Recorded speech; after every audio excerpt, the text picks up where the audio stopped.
alladzi anzala sakinata fi qulubil mu'minin liyazdadu imana ma'a imanihim. Huwa dia allazi yang menjadikan, anzala yang menjatuhkan, meletakkan, sakinata ketenangan, fi ke dalam, qulubil mu'minin hati orang-orang yang beriman, liyazdadu imanam ma'a imanihim. Jadi hidup bersama Quran itu kita akan sampai kepada sebuah perjalanan yang asyik. Dasarnya iman dan takwa. Kalau takwa bagaimana Ustadz? Lihat surat 3 ayat 133. Ya, mudah-mudahan dengan sudah sempat berkenalan dengan Ustadz Alfian sekarang, nanti kapan waktu, apakah 2 bulan lagi, apakah 6 bulan lagi, atau setahun lagi kita ketemu, ingat-ingat, gue bawa Quran nih, Ustadz Alfian nih yang isi nih, biar cepat. Jadi nanti kita gantian. Udah ketemu Mbak? 103. Ya, 133. Ayo Mbak. Wasari'u ila maghfiratim mir rabbikum wa jannatin arduhas samawati wal ardu uiddat lil muttaqin. Langsung Mbak artinya. Dan bersegeralah kamu mencari ampunan dari Tuhanmu dan mendapatkan surga yang luasnya seluas langit dan bumi yang disediakan bagi orang-orang yang bertakwa. Siapa orang yang bertakwa itu? 134, 135, 136. Langsung baca artinya saja. Yaitu orang-orang yang berinfak baik di waktu lapang maupun sempit, dan orang-orang yang menahan amarahnya dan memaafkan kesalahan orang lain. Dan Allah mencintai orang-orang yang berbuat kebaikan, dan juga orang-orang yang apabila mengerjakan perbuatan keji atau menzalimi diri sendiri segera mengingat Allah lalu memohon ampunan atas dosa-dosanya. Dan siapa lagi yang dapat mengampuni dosa-dosa selain Allah? Cukup, maha benar Allah dengan segala firman. Jadi mulai aja jamaah mulai menangkap nih, nanti kalau Allah takdirkan ketemu lagi. Saya ini terus terang sebenarnya saya mau los sampai menjelang zuhur, tapi saya ada janji dengan dokter, ada kondisi saya yang harus segera dicek. Dokternya nunggu saya sampai jam 11:30. Perjalanan ke sana hampir 1 jam, makanya saya tadi mungkin saya nanti kalah-kalahan dikit jam 11 kurang seperempat. Oke ya. Jadi yang kedua, mengelola keluarga menurut Al-Quran itu harus berlandaskan iman dan takwa. Iman itu harus tertanam kuat. Amantu billah wal yaumul akhir. Bicara iman itu mantap di hati, mantap di otak, mantap di mulut, mantap di badan. Sekarang ibu-ibu dengar, bapak-bapak sabar. Bu, saya akan kasih uang 200 juta. Ada di mobil saya cash. Oke, sekarang satu ibu acung tangan, lepas jilbabnya, keliling dari ujung ke sana ke sana. Lepas jilbab, saya kasih 200 juta. Kenapa ibu nggak mau? Bapak jangan jawab. Kan saya bilang ibu dulu, bapak ntar. Ya ilaha illallah. Ini begini nih susah nih kalau di madrasah juga suka gini, kemarahan nih Ustadz ini. Saya ingin ada penjelasan. Ini dulu deh, ibu yang tadi bu. Ya, kenapa ibu tidak mau? Saya tambah 350 juta. Ibu lepas jilbab. Satu ini aja, 1 jam aja jalan-jalan satu. Kenapa? Kan selama ini aku lagi nggak ada uang aku kurang. Lah sekarang 300 juta nih, lepas jilbab doang sekali, jalan sono, jalan-jalan.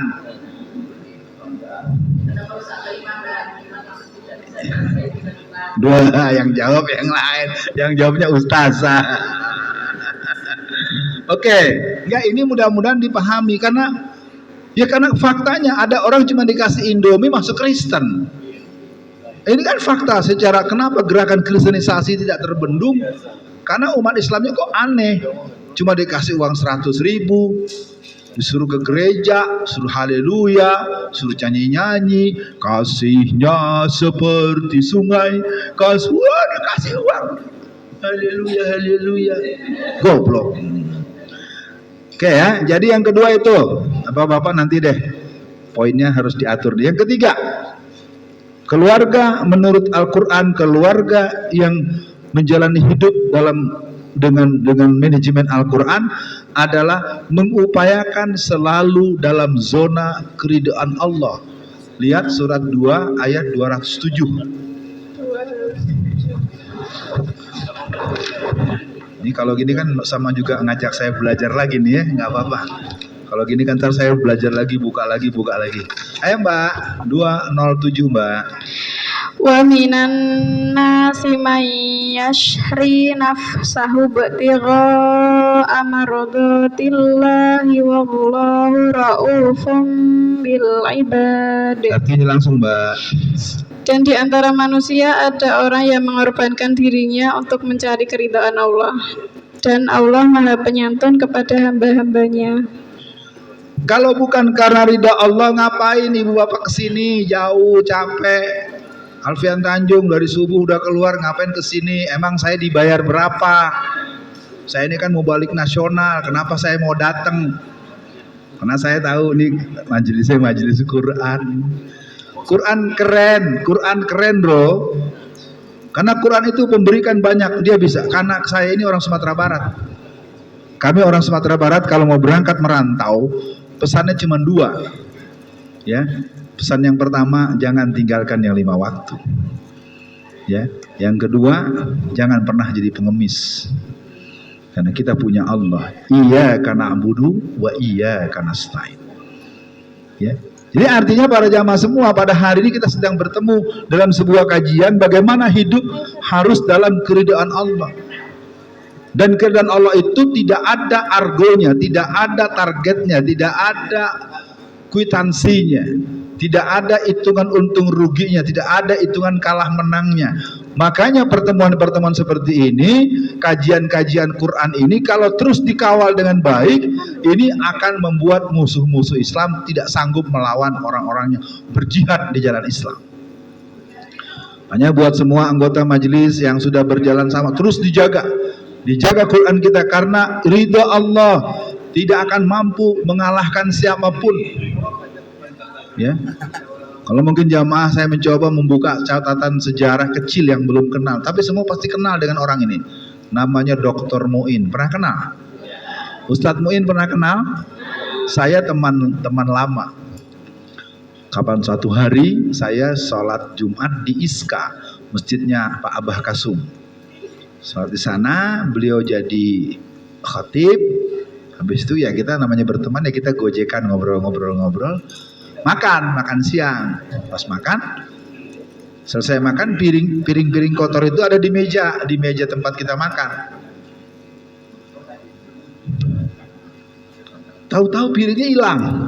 Piring-piring yang kotor itu tidak ada di meja.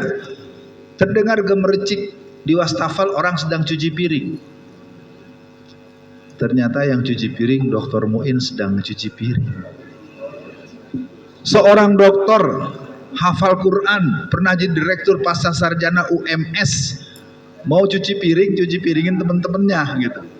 Kalau orang nggak punya jiwa keridhaan Allah, ngapain? Nah, ini mungkin perlu dijaga buat semua, termasuk ibu-ibu nih yang perempuan. Sekarang banyak perempuan nggak pengen punya anak, nggak pengen melahirkan, dia nggak tahu pahalanya kalau melahirkan. Dia dapat surga, mati syahid. Kalau perempuan itu melahirkan, dia meninggal dunia, dia langsung masuk surga. Oh, sekarang tuh kalau saya punya anak, saya nggak baheno lagi, saya jadi gendut, saya jadi kendor gitu ya. Banyak perempuan di beberapa negara mau punya anak dibayar oleh pemerintah. Banyak orang mau nikah tapi tidak mau punya anak. Baik, poin keempat, bagaimana mengelola keluarga menurut Al-Quran. Yang keempat adalah mewaspadai musuh dalam keluarga. Hati-hati dalam rumah tangga itu, dalam keluarga itu ada musuh. Siapa musuhnya? Lihat surat 64 ayat 14. Ya, ayo perhatikan, hati-hati jangan sampai kita tidak tahu musuh-musuh tersebut. Ayo Mbak, At-Taghabun 14. Ya ayyuhalladzina amanu inna min azwajikum wa awladikum aduwwan lakum fahdaruhum wa in ta'fu wa tasfahu wa taghfiru fa innallaha ghafurur rahim. Ya. Wahai orang-orang yang beriman, sesungguhnya di antara istri-istrimu dan anak-anakmu ada yang menjadi musuh bagimu. Maka berhati-hatilah kamu terhadap mereka. Dan jika kamu memaafkan dan kamu menyantuni serta ampuni mereka, maka sungguh Allah Maha Pengampun, Maha Penyayang. Artinya keluarga itu jangan sampai gara-gara istri jadi korupsi. Ada beberapa penulis di majalah Tempo sekitar tahun 80-an menulis celoteh di atas tempat tidur. Kalau kita mau tahu pejabat-pejabat yang korupsi itu penyebabnya, kalau bukan karena anak perempuannya, mesti karena istrinya. Bapak kan pejabat, masa rumahnya gini terus, Pak, masa merek mobilnya gini terus, Pak, aku belum jalan-jalan ke Singapura, Pak, masa merek sepatu aku gini, Pak, sendal kok gini, kok Pak tasnya harganya cuma gini.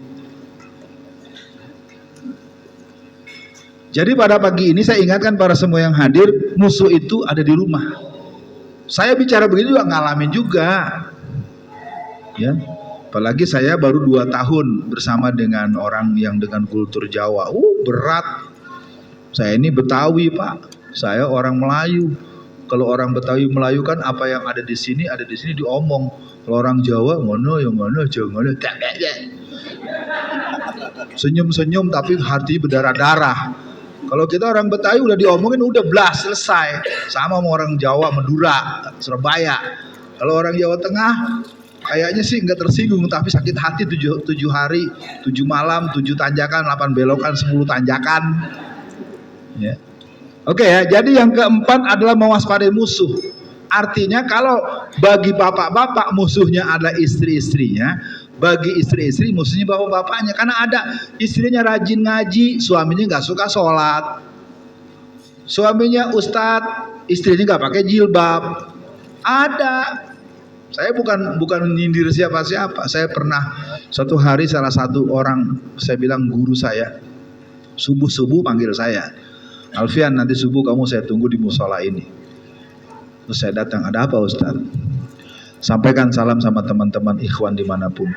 Jangan pernah mau menikah dengan perempuan sebelum dipastikan dia memang berjilbabnya dengan mantap sebelum menikah. Karena banyak orang dengan alasan ingin menjilbabkan setelah menikah. Survei membuktikan perempuan yang tidak pernah berjilbab sejak remaja, kalau nanti sudah menikah sering tidak cukup mampu mengontrol jilbabnya. Kenapa dia cerita gitu? Dia malu, tamu banyak, istrinya keluar, pakai baju yang keteknya kemana-mana, sambil ngasih minum, tetap ngasih minum. Suami kan bingung loh, tamu juga kan tidak enak, kok istrinya Ustadz begini ya. Apalagi kalau perempuan itu ekonominya mapan. Makanya di televisi ada sinetron suami-suami takut istri. Apa kata Rasulullah? Halakati rijal hina ata'atin nisa. Jadi musuh berat dalam rumah ini adalah kalau enggak suaminya ya istrinya. Suaminya rajin ngaji, istrinya yang bikin ribet. Bapak ibunya bagus, anaknya yang enggak mau diajar. Artinya para jamaah semua kita ingat ngurus rumah. Jadi kalau ada keluarga yang anaknya nggak nurut, yang istrinya nggak, jangan buru-buru dijas. Oh iya memang masing-masing ada. Fir'aun istrinya soleha, ya kan? Nabi Lut istrinya nggak bener, ya. Nabi Nuh, nah kan gitu ya, anaknya gini-gini gitu. Baik. Ini karena waktunya tadi udah saya minta izin, nanti lain waktu. Sebenarnya yang namanya Pak Sidik yang mana sih? Oh, Pak Sidik yang paling ganteng, suaranya paling jebreng. Saya ini gini, berjamaah biar kenal saya. Saya dari dulu, saya ini boleh aktif dakwah 82. Aktif betulan naik mimbar kemana-mana 84. Saya kalau diundang kemana aja nggak pernah nyari orangnya. Pokoknya setuju ya, jalan aja, nggak tahu ntar di tengah jalan saya dibunuh, saya nggak tahu. Ya, saya sampai kemana-mana kalau di Ustadz datang sekian, datang saya iya aja. Nah, gue di jalan Allah, fisabilillah, tapi sebenarnya nggak boleh juga ya. Saya nggak pernah tahu karena orangnya yang mana nggak tahu. Dan tuh suka salah paham ibu-ibu tuh begitu. Ustadz sombong sih, nggak mau nengkor. Siapa lagi bini orang masa mau ngetekor? Maaf Bu ya, saya benar nggak hafal Bu, karena saya suka salah nyebut. Baik, yang berikutnya nomor 5. Orang-orang yang berkeluarga menurut pedoman Al-Quran selalu mengutamakan cinta kepada Allah. Di sana ada kata kuncinya, nanti dibacakan ayatnya lengkap. Allazina amanu asyaddu hubban lillah Orang-orang yang beriman amat sangat cintanya kepada Allah. Suratnya surat 2 ayatnya 165. Yo, yang mau nyimak disimak, nanti dibacakan utuh oleh mbak kita ini. Jadi mengelola keluarga menurut Al-Quran, dia harus mengurus urusan kehidupan pribadi dan keluarganya dengan mendahulukan Allah. Lanjut, baca. Wa minan nasi may yattakhidhu min dunillahi andadan yuhibbunahum ka hubbillah walladzina amanu ashaddu hubban lillahi walau yaral ladzina dhalamu idh yarawnal adzaba annal quwwata lillahi jami'an wa annallaha syadidul adzab. Baca semua, nggak apa-apa, baca semua. Dan di antara manusia ada yang menyembah Tuhan selain Allah sebagai tandingan yang mereka mencintai seperti mencintai Allah. Adapun orang-orang yang beriman sangat besar cintanya kepada Allah. Sekiranya orang-orang yang berbuat zalim itu melihat ketika mereka melihat azab pada hari kiamat, bahwa kekuatan itu semuanya milik Allah dan bahwa Allah sangat berat azabnya, niscaya mereka menyesal. Bu, bapak-bapak semua, jangan lupa dengan kata cinta. Rasa cinta pasti ada pada makhluk yang bernyawa. Tanyakan arti cinta, kau akan berbeda makna ketika cinta kau tanyakan. Tanyakan pada Eyang Kong dan Eyang Uti, cintamu yang paling kuat kepada cucumu, pada anakmu. Cinta selalu ada dimanapun berada. Maka cinta yang utama, allazina amanu asyaddu hubban lillah. Kalau mencinta pada wanita cantik, seksi, bahenol, lama-lama jadi tua, peot dan kendor. Tapi kalau kamu mencintai Allah, Allah akan abadi sepanjang zaman dan sepanjang ciptaannya. Ya, jadi penting nih, saya sering katakan di beberapa majelis, jangan pernah bercinta dengan pengasong cinta. Jangan pernah kuatkan cinta dengan cinta eceran. Mari mengambil kekuatan cinta dari air zam-zam cinta. Karena cinta yang sejati adalah cinta kepada Allah Subhanahu wa taala, dan ini akan bersambung dengan cinta kepada Rasulullah. Cinta kepada Rasulullah itu dikatakan dalam sebuah hadis,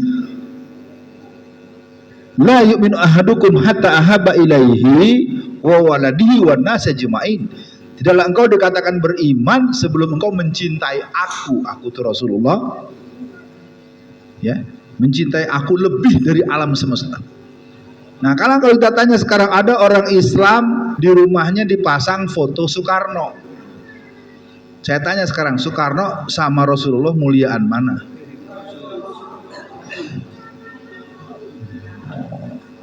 Kan kita ada dengar tuh sekarang udah murtad kan?